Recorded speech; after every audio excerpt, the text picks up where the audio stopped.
ఉత్తరప్రదేశ్లో ఇటీవలి జరిగిన ఒక సంఘటనకు సంబంధించిన వీడియో సోషల్ మీడియాలో తెగ వైరల్ అయింది. వర్షాల కారణంగా గోమతి నగర్లో వరద పోటెత్తింది. రోడ్లపైకి నీరు వచ్చి చేరింది. దాంతో వాహనదారులు ఇబ్బంది పడ్డారు. అయితే కొందరు ఆకతాయిలు మాత్రం రోడ్లపై నిలిచిన నీళ్లలోకి వచ్చి హల్చల్ చేశారు. అంతటితో ఆగలేదు. అటుగా వెళుతున్న వారిపై నీళ్లు చల్లుతో నానా రచ్చ చేశారు.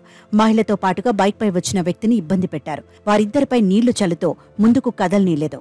అంతటితో ఆగకుండా బైక్ వెనుక నుంచి లాగి వారిని నీళ్లలో పడేశారు. తీవ్ర ఇబ్బంది పెట్టారు. ఈ వీడియోనే నెట్టింట వైరల్ అయింది.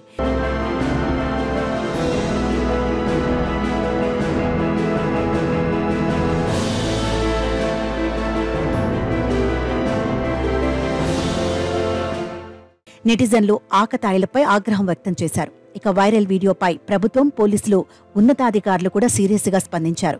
కఠిన చర్యలు తీసుకున్నారు. ఆకతాయిలు చేసిన పని గురించి సమాచారం తెలుసుకున్న పోలీసులు వేగంగా చర్యలు చేపట్టారు. గోమతి నగర్ పోలీస్ స్టేషన్లో ఎఫ్ఐఆర్ నమోదు చేశారు. నిందితులను పట్టుకోవడానికి క్రైమ్ టీంతో సహా 4 బృందాలను ఏర్పాటు చేశారు.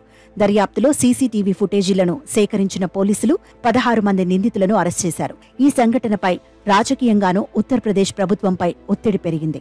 అరెస్టైన నిందితుల్లో 2 పేర్లను మాత్రమే ఉత్తరప్రదేశ్ ముఖ్యమంత్రి యోగి ఆదిత్యనాథ్ ప్రస్తావించడాన్ని ప్రతిపక్ష పార్టీ తప్పుపట్టింది. ఇందులో కూడా సీఎం రాజకీయాలు చేస్తున్నారని ఆరోపించింది. ఇలా ప్రతిపక్షాలు ప్రశ్నలు లేవనెత్తడంతో చర్యలను మరింత కఠినతరం చేసింది ప్రభుత్వం.